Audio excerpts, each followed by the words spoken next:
Yo team, what is up?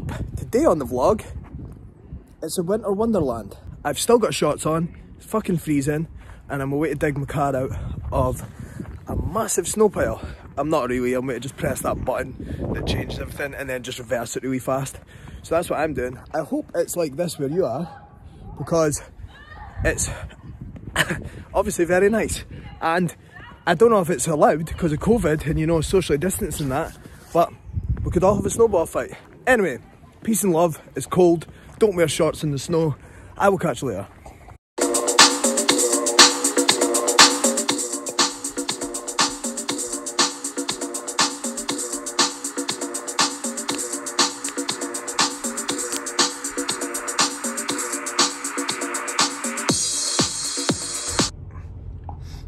This is going well. This is the inside of my car.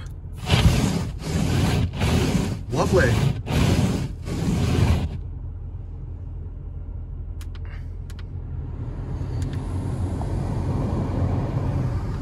Prepare to get stuck. At least it's warm in here. I've got a heated seat.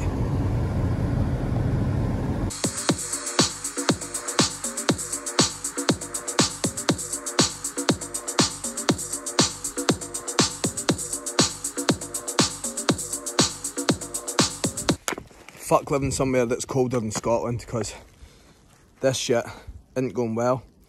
On this week's vlog, I get stuck in the house, can't move, and I just stay there all week.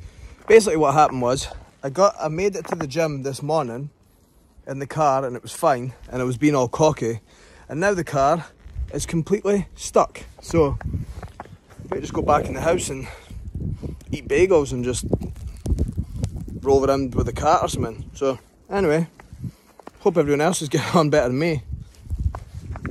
Might need to upgrade to a Range Rover, I think. Fucking Mercs aren't working.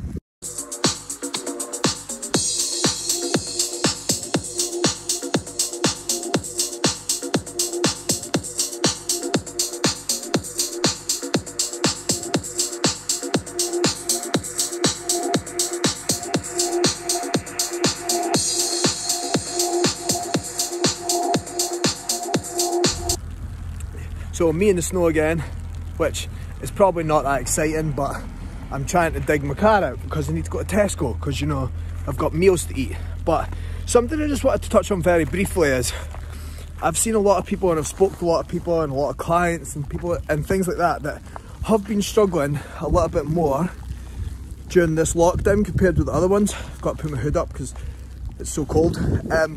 Like struggling a bit more compared with the other lockdowns, and I think a lot of the time we get asked what motivates us, what makes us tick, how can we just be so on the ball all the time. And something you've got to remember is this: I don't float through every day of my life just feeling fucking amazing, and I don't have days where, like, for example, this week's been a bit of a slug in terms of business, how I'm feeling, everything. Like, it's not as if it's easy for us and always like we're motivated. It's not like I just wake up every day and everything's rosy. But the big difference, I think, compared with other people, and it's pretty simple, is I know what tasks I need to do every day, regardless of how I'm feeling.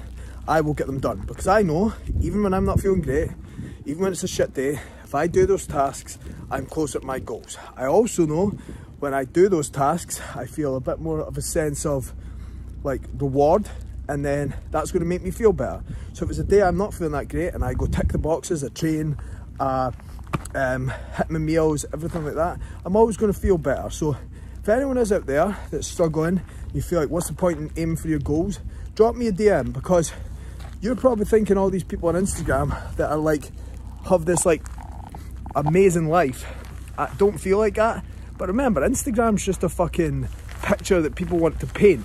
Nobody would follow me if I put up photos saying, oh, I feel like shit today, because I'm a coach. It's not really well, they might follow me, but it's a different idea. So just remember, if anyone does need help, if they're struggling, they're kind of thinking, how can I get back to actually achieving what I need to, drop me a DM, we can always chat about it. Now, my feet are freezing, I'm waiting to go back to chat to dig my car out, and let's hope it stops snowing, because this is a ball ache.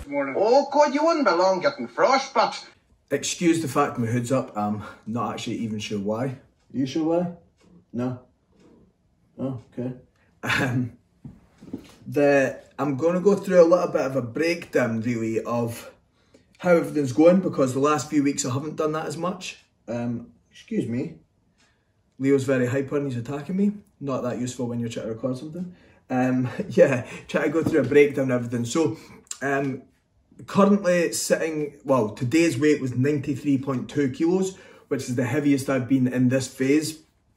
The heaviest I've been previously in any gaining phase was 94, but not looking that great. So 93.2 and still holding decent body composition. Photos going up now. The main factors really looking at the photos, and you won't probably notice this, but I notice it, Cal probably notices it as well, or does notice it, sorry, is I feel fuller through the arms, obviously from more volume in them. My back definitely feels fuller, and my hamstrings as well have developed more in my opinion, but I just don't know how to pose very well with them. My quads are easy to tense, hamstrings not so much, but definitely seeing changes there. Also training, this is the strongest I've been. Obviously some movements I'm still having to work around due to the slight injury, or the slight niggle, but this is the strongest I've been, which makes it really, really useful, because that means as your logbook gets the strongest it's been, as long as you're still moving well, you're going to be building more tissue. The first idea was we were going to push till around May and then go into a recomp diet phase. But we think just with where I'm sitting, we should be able to push a little bit further than that, which would be ideal. Foods round about the 4,000 mark, 4,200, sorry, on training days, which isn't by any means super high. As long as I actually keep to my routine, I'm fine with it, but I'm a bit of a nightmare for sort of getting busy doing work, studying, etc. So that food's going well.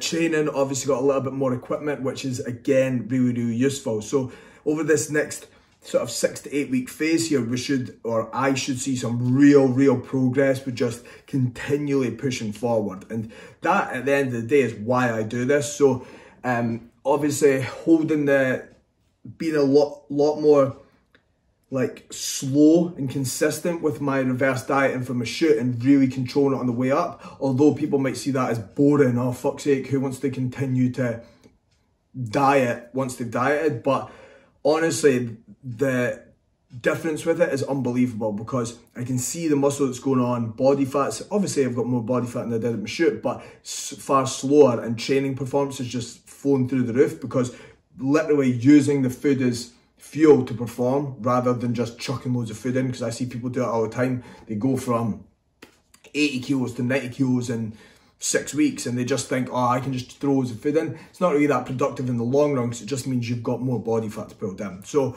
really happy with where we are, and the main thing now is just to keep ticking the boxes and just keep moving forward.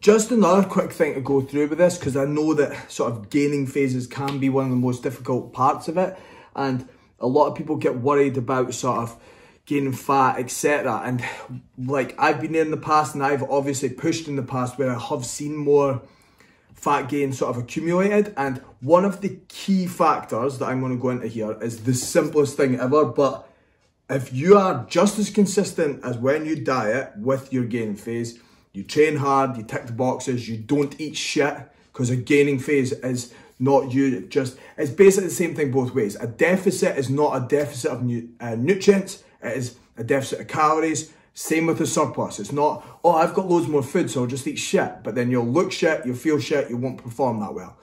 Don't get me wrong, you can have stuff here and there, but if you can stay consistent without that, you're going to be in a far better position. So really, if you're going into a gaining phase and you're worried about accumulating fat, you probably are more worried because you know there's certain things that you're not doing at 100% that you need to be. So for example, if you're going into your sessions going to failure, if you're constantly progressing your logbook past numbers that scare you while staying, keeping execution, and if you're keeping your nutrition in check, you're going to grow and you're going to look good. Some people will accumulate body fat faster than others, down to genetics, previously if their weight's been higher, etc. But don't stress about that, because we know that a dieting phase is far easier and far shorter to do than a gaining phase. So if you just stick to the plan, just slowly increase it, when you start to see your logbook go to a place you've never been before, it's going to get really fun. And then guess what? You're going to get bigger. And that, at the end of the day, is why we all do this. So,